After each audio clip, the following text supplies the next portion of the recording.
Tere! Täna, kui ma seda videot teen, on 2025 aasta ja aprillikuu.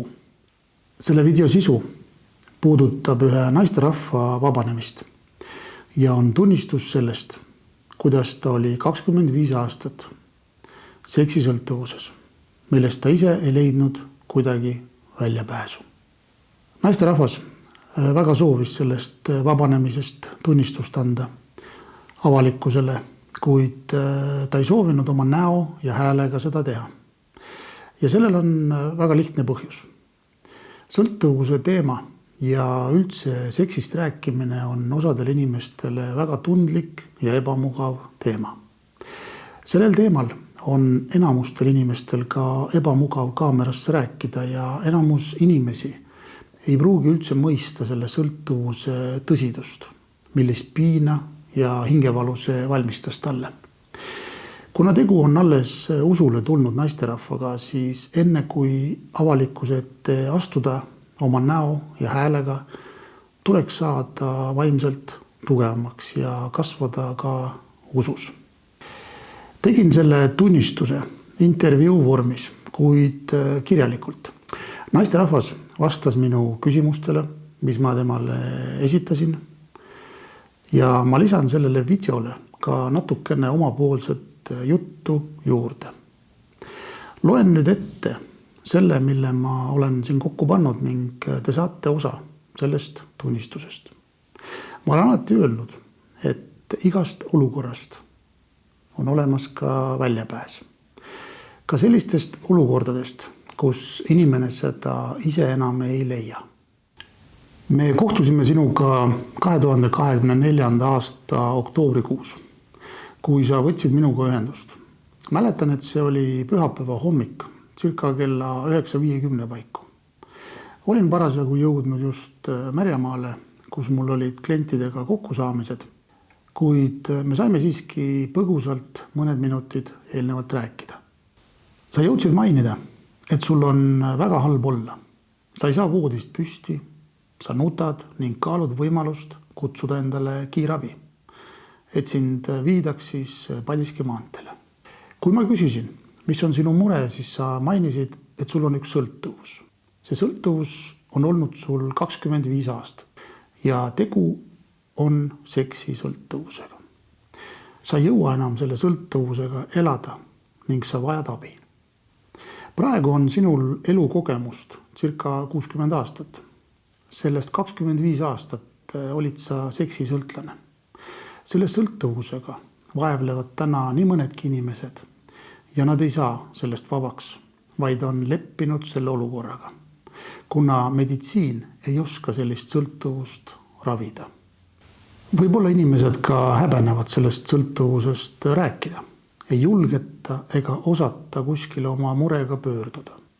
Sina pöördusid samuti selle murega väga mitmetesse kohtadesse, kust sa abi ei saanudki. Sulle lausa öeldi, et sa peaks õnnelik olema sellises olukorras.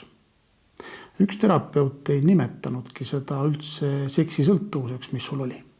Sinu sees oli väga suur julgus minule kui meesterahvale oma murest rääkida ja ühendust võtta. Me põhimõtteliselt ei tundnud teineteist. Mina olin sinule võõras inimene, aga sulle soovitati ühendust võtta, kuna soovitaja oli saanud abi. Aga alustame nüüd algusest. Milline oli see sõltuvus, mille orjusesse sa olid langenud? Vastus. Vajadus seksi järele, mis muutus tervisehäireks, kui mul ei olnud võimalik seda saada. Täiskasvanuna ma tean, mis on seks ja mis on sellega kaasnev nauding. Samuti olen kursis sellega, mis on iha, mis tekitab inimestest tunde ja vajaduse minna seda iha kuskile rahuldama, kas siis vastassugupoolega või mingisuguse abivahendiga. Ma ei oska ette kujutada seda tunnet, kui inimesel on alumisel korrusel pidevalt niinimetatud tulekahju ning tuleb otsida manivald juga, kes siis tuleks ja kustutaks ära selle tulekahju. Küll aga ma olen kursis sellega, et seksuaalenergia on väga võimas energia, millel on nii positiivsed tagajärjed kui ka negatiivsed tagajärjed. Selle energiaga võib korda saata väga halbu ning mõtlemata tegusid, millel on ka omad tagajärjed. Kirjelda paari sõnaga seda tunnet, mida sa igapäevaselt tundsid, olles seksisõltlane. Vastus. Iga päev mul seksi vaja ei olnud. See vajadus tekkis 1-2 nädala jooksul pärast eelmist vahekorda ja ei kadunud enne, kui olin saanud uuesti seksida. Millal sa tundsid esimest korda, et sinu külge on haakinud mingi imelik tunne, mida sul varem ei olnud? Vastus. See oli circa 25 aastat tagasi, kui see tunne hakkas mind vaevama.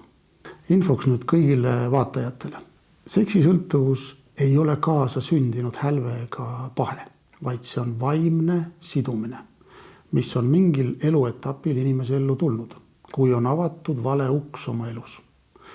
Täpselt sama lugu on samasooliste inimestega. Ka see pole kaasa sündinud hälve ega valesse kehasse sündimine, vaid konkreetsed vaimolendid võtavad inimese teatud eluetapil üle, kui inimene on avanud vale ukse. Need vaimolendid hakkavad seda inimkeha siis mõjutama ja suunama erinevas suunas ja tekitama erinevaid huvisid ja himusid.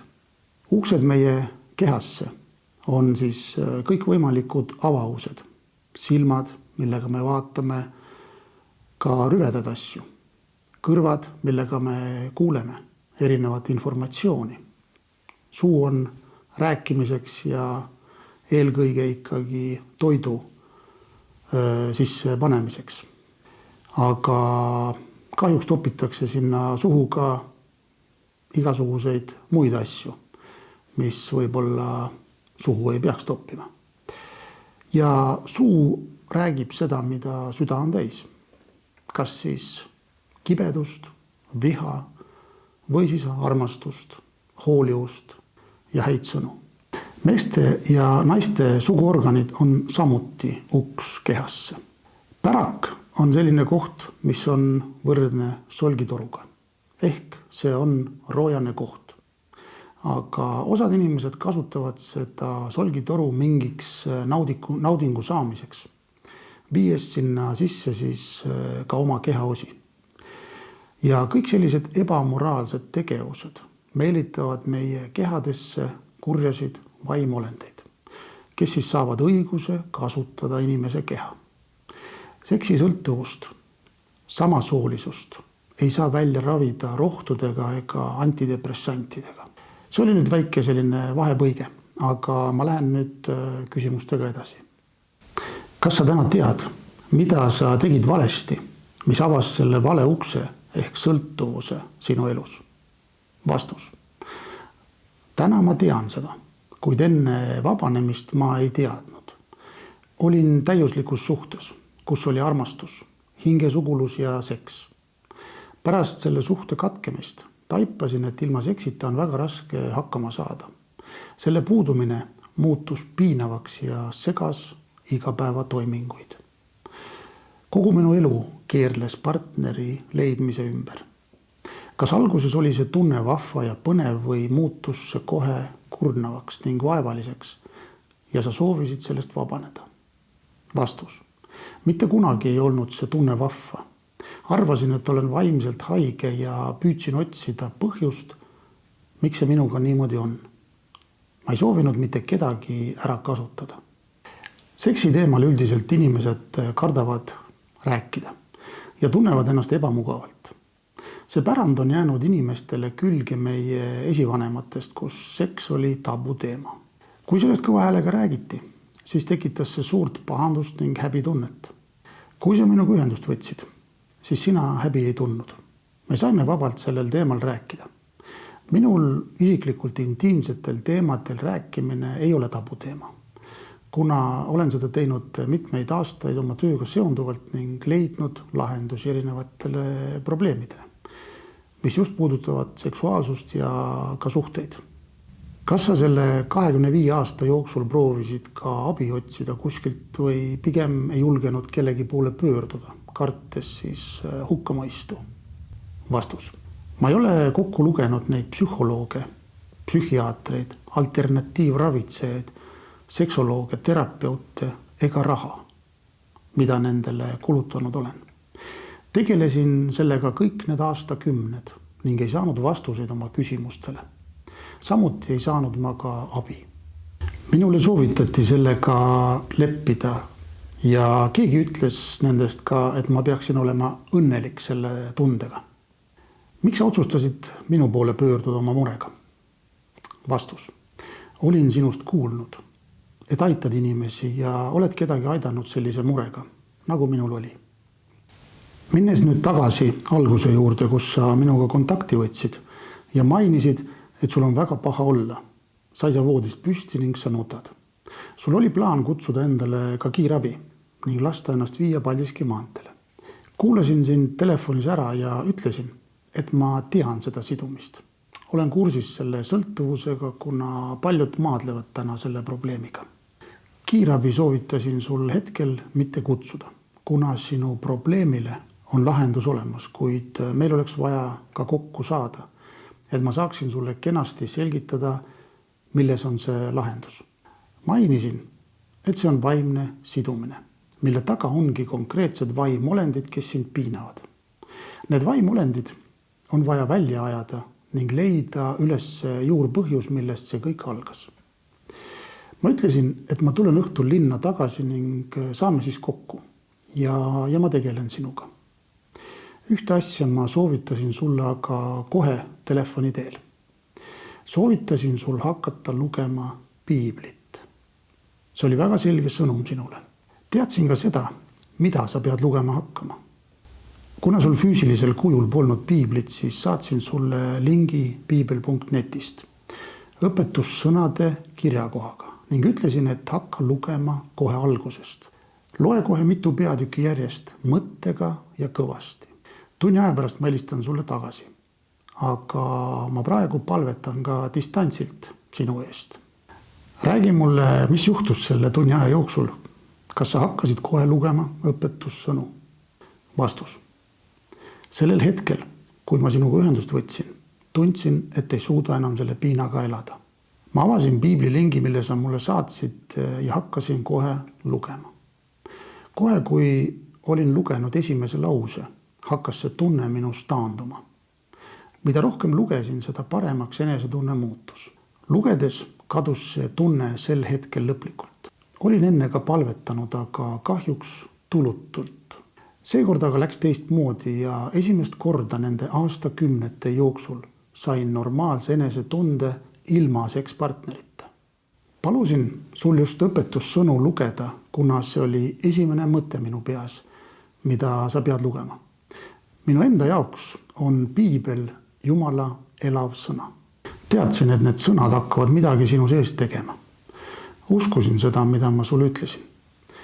Sina võtsid selle oma usus vastu, kuna sul polnud hetkel ju teist varianti. Sa hakkasid lugema ehk tegutsema usus. Mina palvetasin ja sõitlesin distantsilt seda vaimu ja käskisin sellel kaduda. Kas sa mäletad, mida sa mulle telefonis veel ütlesid, kui mainisin sulle, et sinu sõltuvus on vaimne? See on väljast sinu sisse tulnud. See sõltuvus saab seljatatud, aga see läheb sinule endale midagi maksma, aga mitte rahaliselt. Ma natukene meenutan sulle seda. Sa juba teadsid nüüd, et ma olen usklik. Mäletan, et sa hirmuga küsisid minu käest, kas ma pean hakkama nüüd Jumalat uskuma. Minu vastus oli suhteliselt konkreetne ja ühene. Jah, nii see on. Kui sa tahad saada täielikult vabaks, siis see on ainus tee.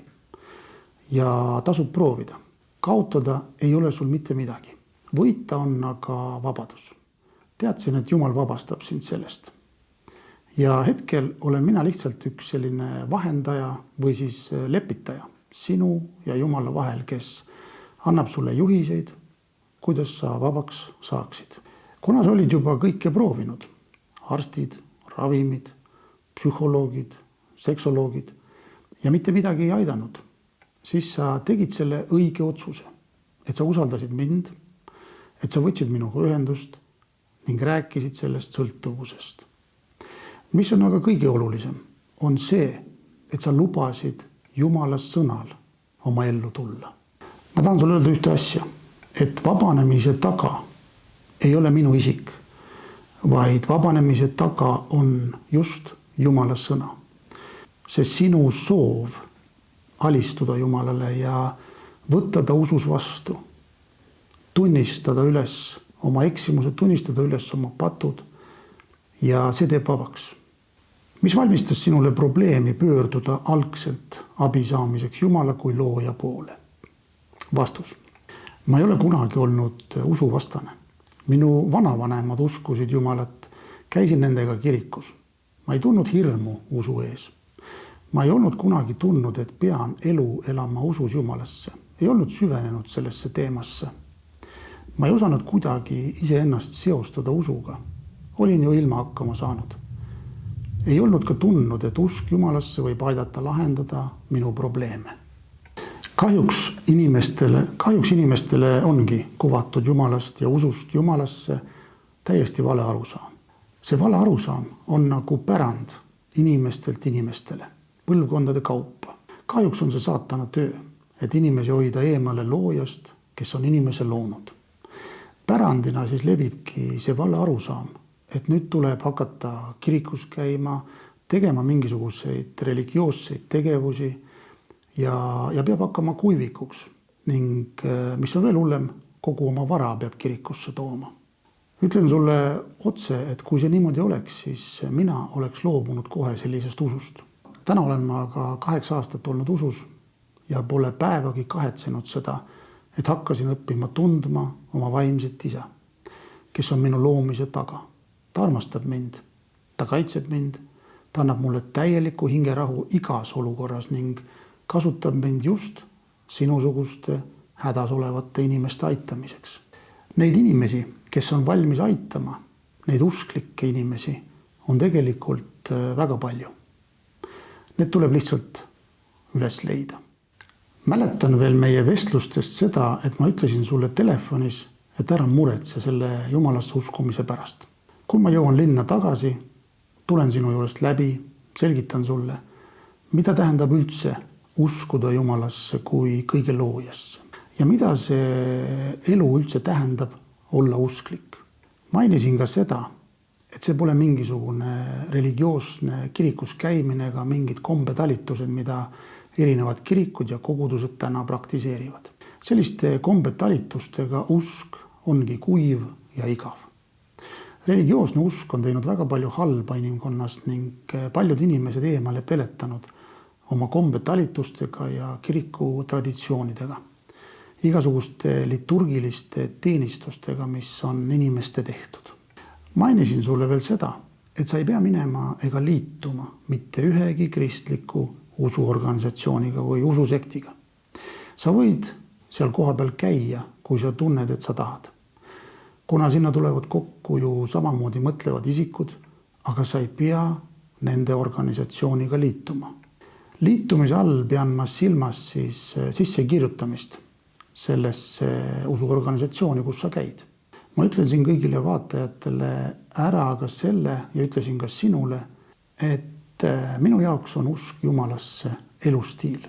See on isiklik side Jumalaga, tema sõna läbi.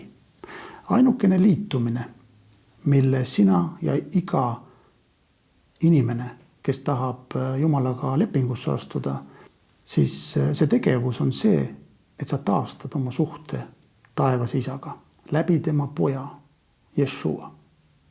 Siis oled sa automaatselt liidetud ühte ja ainsasse Jumala perekonda ehk kogudusse. Sinu õed ja vennad on igal pool maailmas ja kõik peaks end vastu võtma sõbralikult ja võrdselt. See uskliku elu ei ole igav elu, vaid see on põnev elu koos oma taevase isaga. Kindlasti tuleb ennast ümbritseda tugevate usklikega, kelle poole saab vajadusel pöörduda, kellega koos saab piiblit ehk Jumala sõna uurida. Mina olen oma selle 8 aasta jooksul pidanud tegema oma elus palju korrektuure.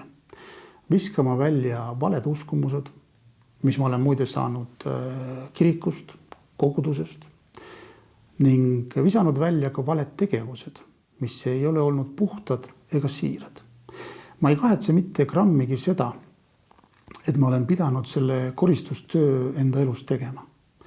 Minust on saanud palju parem inimene, kui ma olin enne usklikuks saamist. Varem ma tegelesin aastaid New Age'iga. See oli minu igapäevane töö, mis koosnes siis reikist, tantramassaažist, erinevatest energeetilistest massaažidest ja loomulikult oli ka selline inimeste nõustamine. New Age'is töötatakse ka niinimetatud armastuses, kuid selle taga on võltsvalgus. Inimesed tõesti soovivad aidata ka seal, kuid seda tehakse ju raha eest. Ja seal saab au inimene ja arvatakse, et inimesel on siis haruldased võimed. Seal ei õpetata moraalikoodeksit, vaid sa võid teha, mida sa tahad, et saada siin kehas kogemusi. Seal ei õpetata sulle ka Jumalast mitte midagi ja seal ei õpetata sulle Jumala sõna, mis on tee, tõde ja elu. Need inimesed seal on muide ka väga katki ja need, kes seal teisi aitavad, võitlevad ise oma sisemiste teemonitega. Minu küsimus nüüd sinule. Miks sa kartsid kokkupuudet Jumalaga? Mis oli see, mis tekitas sellise hirmu Jumala ees? Kas ma nüüd pean hakkama usklikuks? Oli sinu küsimus. Vastus. Ma ei arva, et ma tundsin suurt hirmu. Mul on lihtsalt mõni tuttav, kes pärast usklikuks hakkamist mitte millestki muust ei soovigi rääkida. Sel hetkel, kui ma sinuga ühendust võtsin, olin ma oma elu kõige suuremas šokis ega teadnud, mida endaga ette võtta. Varem ei olnud ma kunagi usu peale mõelnud. Ma olen sinuga nõus, et kõikide asjadega annab minna üle võlli. Nii ka usuteemaga Jumalasse. Palju on selliseid kristlasi, kellele meeldibki niinimetatud piibliga virutada, ehk siis kõiki asju räägitakse läbi piibli kirjakohtade. See võibki algselt ära ehmatada, kuid hästi oluline on ka teada, et Jumala sõnal on vabastav vägi. Ja seda väge said ju sina kogeda, kui sa hakkasid lugema õpetussõnu. Midagi sinu sees hakkas muutuma. See halb enesetunne hakkas järk-järgult ära kaduma. Tahan sulle öelda veel seda, et Jumala sõna juhib inimesed õigele teele ja Jumala sõna õpetab. Ma loen ette ühe kirjakoha. See on 2. Timoteuse 3 lõigust 16.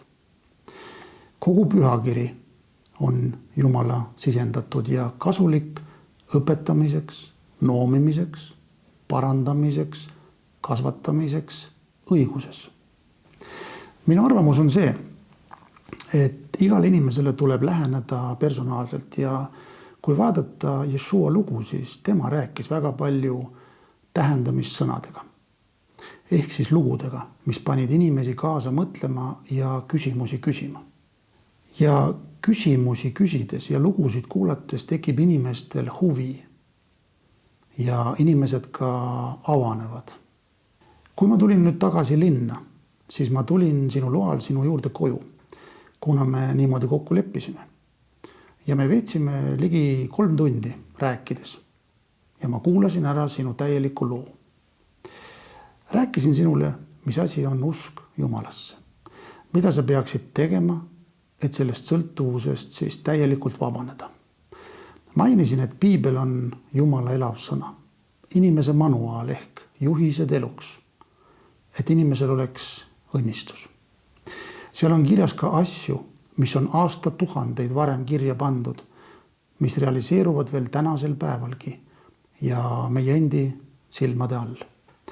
Lugesin sulle ette õnnistuse ja needuse peatüki. See on kirjas 5. Moosese raamatu 28. peatükis. Palusin sul mõelda ja ära tunda, millised on need needused, mis täna inimkonda vaevavad, mis on inimeste eludes täna ka aktiivsed.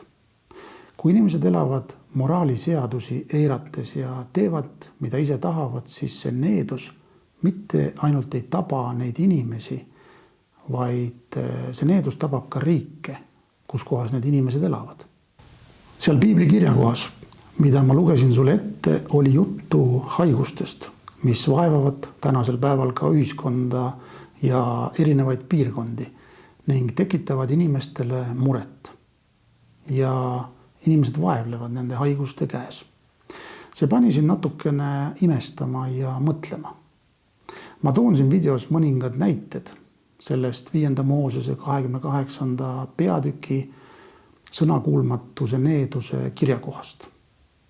Seal on sellised haiguse kirjeldused: kõhetustõbi, palavik, põletik, kuumtõbi, põud, katkumuhud, kärnad ja sügelised, katkutõbi, hullumeelsus, sõgedus ja meeltesegadus. Kas ei ole mitte tuttavad asjad, millega täna inimesed vaevlevad? Meeltesegadus, sõgedus, hullumeelsus. Seal on kirjas veel selline lause, et su maavilja ja kogu su töötulu sööb sulle tundmatu rahvas. Sa oled ainult rõhutav ja tõugatav kogu aja. Ja sa lähed hulluks vaate pärast, mida su silmad näevad. Siis on veel kurjad paised sinu põlvedel ja reitel. See loetelu ongi ju tänapäeval erinevates riikides aktiivne. Ja see kõik on kirja pandud aastatuhandeid tagasi. Kui me vaatame meie Eesti riiki, siis me võime vabalt öelda seda, et igasugused sisserändajad, kes tulevad siia hea elu peale, nemad täpselt samamoodi on muidusööjad ja tundmatu rahvas. Nad söövad meie maavilja, riik peab neid üleval, tööl nad ei taha käia ja nad tekitavad ka probleeme meile. Ja see on needus.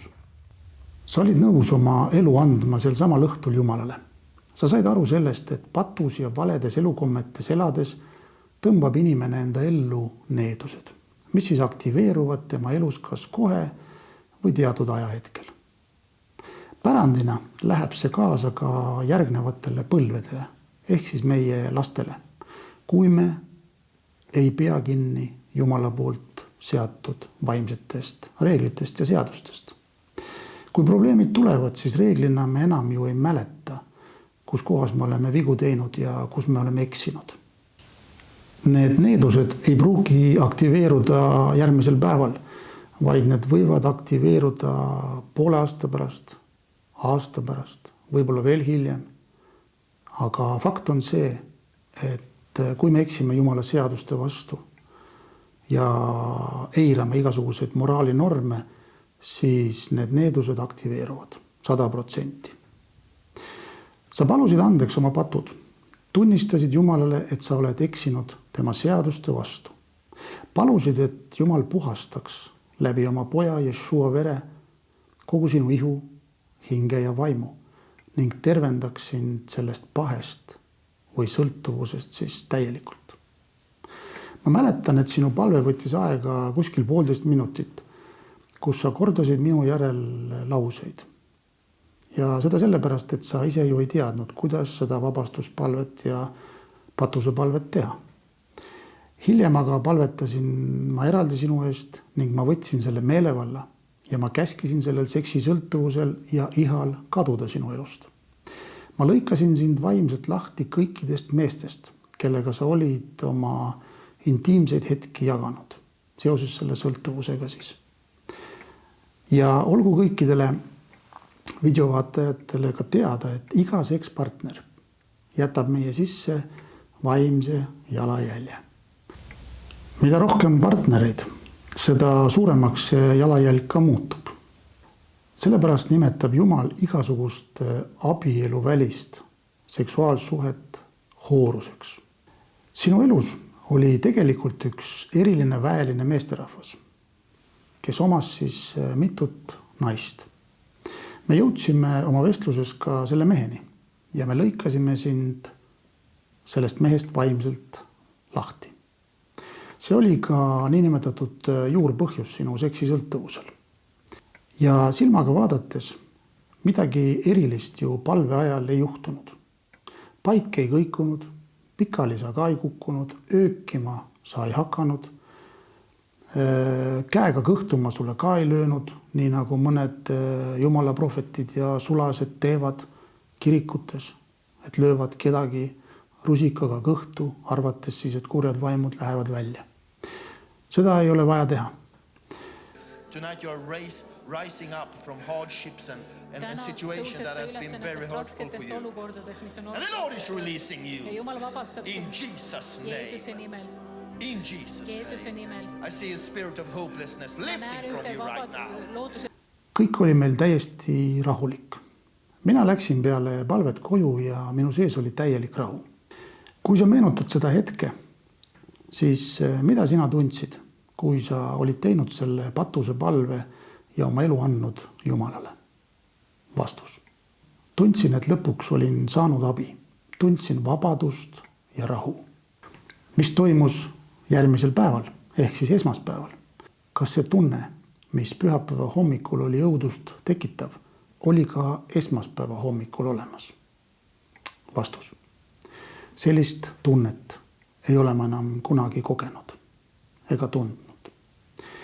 Kas see tunne oli kadunud ka järgnevatel päevadel ja järgnevatel kuudel? Vastus. See on kadunud tänase päevani.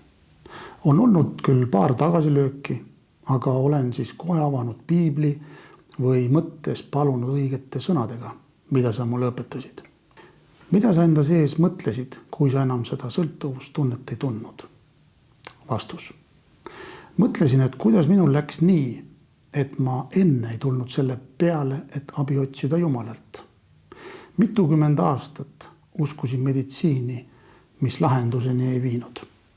Lahendus oli aga tegelikult nii lihtne ja see oli kättesaadav ilma rahata. Kas see oli sinu jaoks ime, et see 25 aastat seksisõltuvust kadus ühe hetkega? Vastus. See oli minu elu kõige suurem ime ja üllatus, mis võttis alguses veidi pea ringi käima. See tundus uskumatuna. Kuna mõju oli peaaegu silmapilkne, tundus, et kuskil keegi oleks nagu seda hetke oodanud, et ma hakkan piiblit lugema, et ta mind aidata saaks. Meditsiini ja arstide kaitseks ütlen ma nii palju, et meditsiini valdkond on vajalik valdkond. Ilma nendeta me ei saa hakkama. See valdkond päästab samuti elusid, kuid vaimsetele sidumistele, kus inimese tegevuse juhivad nende sisse tulnud vaimolendid, nendele vaimolenditele rahustid, rohud, süstid ei mõju. Need vaimolendid tuleb kehast välja ajada ja inimene peab oma elus ka midagi muutma kardinaalselt, et need vaimolendid tagasi ei tuleks. Kui sa hoiad oma elu puhtana ja täidad ennast pidevalt Jumala elava sõnaga, siis võid sa olla kindel, et kurjad vaimud hoiavad sinust eemale, sest nad ei saa sinu üle mingisugust meelevalda. Sa lihtsalt ei anna neile põhjust. Kuna tavameditsiin on teaduspõhine, siis seda, et mingid vaimolendid võivad inimestele tekitada sõltuvusi ja vaimsete seaduste eiramine toob kaasa ravimatut haigusi, arstid ei usu. Nemad rõõmuga kirjutavad välja ravimeid, rahusteid, antidepressante. Rahustid ja erinevad siukesed rohud rahustavad ja nõrgestavad liha, ehk siis füüsilist ihu.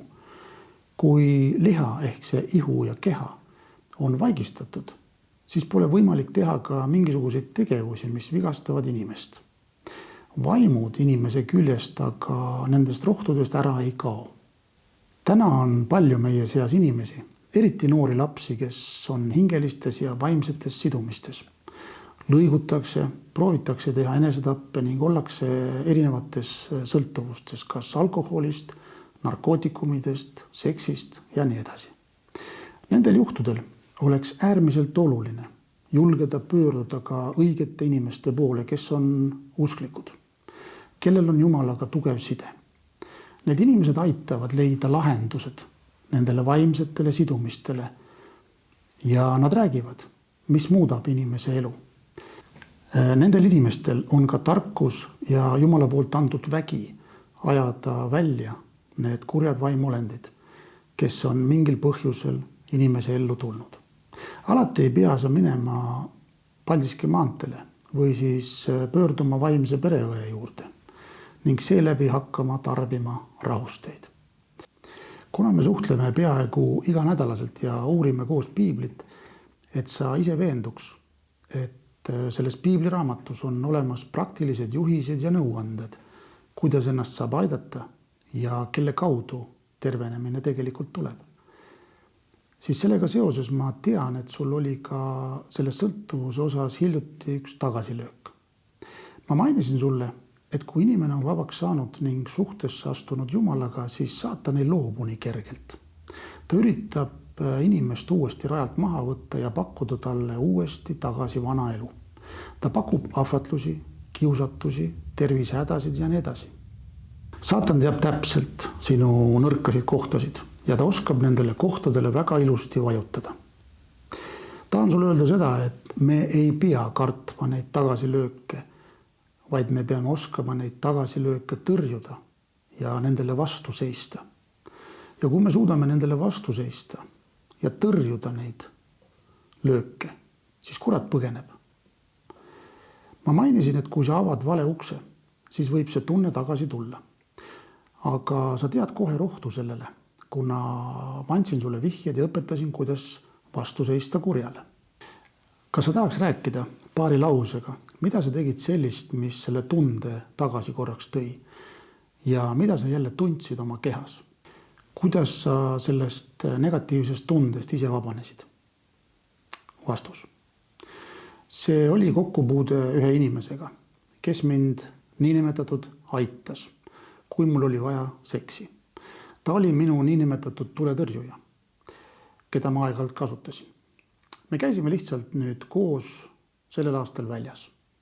Peale minu vabanemist meil ei olnud enam vahekorda, vaid oli lihtsalt suhtlus, sest ma nüüd teadsin, et abieluväline seks on Jumala silmis patt, mis toob needuse inimese ellu ja võib selle pahe uuesti aktiveeruda. Peale väljaskäiku läksin mina koju, aga kodus ma rahuldasin ennast ise, kuna mul oli harjumus sees, et selle isikuga kohtumine lõpeb alati vahekorraga. Ma ei osanud mõeldagi sellele, et ka enese rahuldamine ei ole õige, kuigi seda avalikult ka propageeritakse ja öeldakse, et see on kasulik tegevus. See oli muster minu elus, millesse ma läksin siis korraks sisse. Kohe, kui see väga halb tunne tagasi tuli, ma ehmatasin. Ma võtsin sinuga kohe ühendust, sa andsid mulle nõu, mida teha. Seejärel lugesin jälle õpetussõnu ja palvetasin ning see tunne läks minema. Nüüd ma tean, et enese rahuldamine on samuti tegevus, mis aktiveerib iha, annab vastavatele vaimolenditele loa inimese ellu tagasi tulla ning siduda inimest just enese rahuldamisega. Sellest saabki sõltuvus, millest on samuti raske vabaneda. Mida sa soovitad kõikidele nendele inimestele, kes täna vaevlevad erinevate sõltuvuste, vaimse tervise ja üldse terviseprobleemide käes ja nad ei oska ega saa sellest kuidagi vabaks, olles ka siis proovinud erinevaid lahendusi? Vastus. Uskuge, paluge ja tänage Jumalat. Abi võib olla nii lähedal, et ei oska seda aimatagi. Võtke ühendust õigete usklikega, kes on nõus teid aitama ning võtma aega teie jaoks. Ja see on teile ilma rahata. Ärge tundke hirmu oma muredest rääkida. Sina oled täna elav näide, kuidas Jumal muudab olukordi ja kuidas ta muudab elusid. Täna oled sa lisaks oma suure mure seljatamisele saanud ka mitmeid teisi palvevastuseid, mida sa poleks osanud oodata. Kahjuks neid elusid muutvaid näiteid ja tunnistusi, mida Jumal teeb, ei kajastata riigitelevisioonis ja tuntud eratele-raadiokanalites. Ja põhjus on lihtne. See ei ole saatanale kasulik. Näidatakse pigem avalikkusele erinevate nõidade, kaardimooride ning selgeltnägijate saateid, millest siis inimesed on vaimustuses ja satuvad sõltuvusse. Need inimesed, kes neid fännavad ja nende teeneid kasutavad, ei tea tegelikult, et nad avavad väga valed uksed oma ellu. Nad maksavad suuri summasid nende isikute vastuvõttudel Saatana plaan ongi inimesi hävitada nii vaimselt, füüsiliselt kui ka materiaalselt ja eksitada, lõhkuda peresuhteid, abielusid, tekitada erinevaid sõltuvusi ning raskusi inimeste peale. Jumala plaan on aga sootuks vastupidine. Tema soovib kõiki inimesi päästa. Jumala plaan ja soov on aga täiesti vastupidine. Jumal armastab igat inimest ning soovib, et kõik inimesed võiks õppida teda tundma personaalselt ja lubaks ennast lepitada temaga. Kas sa soovitaks täna inimestele proovida astuda suhtesse Jumalaga? Vastus. Jah, ma väga soovitan. Mida sa soovitad nendele inimestele, kes arvavad, et Jumalat pole olemas ning kellel on peas valed arusaamad tekkinud Jumalast, kuna need on ühiskonna poolt pähe istutatud? Vastus. Ma soovitan proovida oma probleemide lahendamiseks Jumala abi. Tervis, suhted, sõltuvused. Olen nüüd saanud abi paljude probleemide lahendamisel Jumalalt. Mul on hea meel, et ma julgesin sinuga ühendust võtta ja rääkida oma murest. Kas sina pöörduks täna tagasi oma vana elu juurde? Vastus. Kindlasti ei tahaks ma seda vana elu tagasi. Ma vihkasin kõik need aastakümned ennast ja oma elu. Ma mõtlesin isegi enesetapule, aga laste pärast ma ei pannud kätt oma elu külge, pigem kannatasin. Minu elu ei olnud muud kui keskendumine seksi otsimisele. Mul jäi väga palju asju tegemata, sest mul oli väga halb olla. Ma tean inimesi, kes lähevad selle tundega täna metsa ja karjuvad meeletutes piinades. Nad ei tea, kust abi otsida. Abi on aga nendel inimestele tegelikult väga lähedal. See oli nüüd avalikuks toodud lugu naisterahvast, kes vabanes 25 aastat kestnud seksisõltuvusest.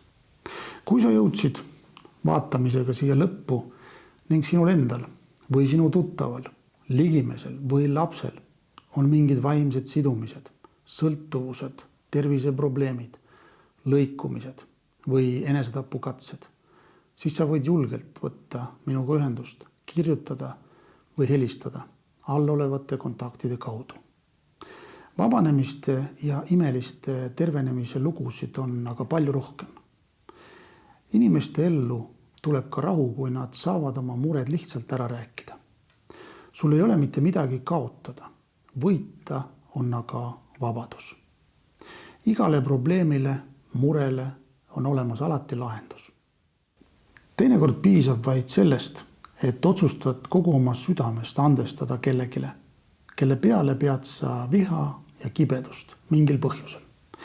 Juba ainuüksi see tegevus vabastab mingid ahelad inimese elus. Armastus, ligimestest hoolimine võidab alati kurja ja toob südamesse valguse. Olge väga õnnistatud ja kohtume võib-olla järgmistes videodes.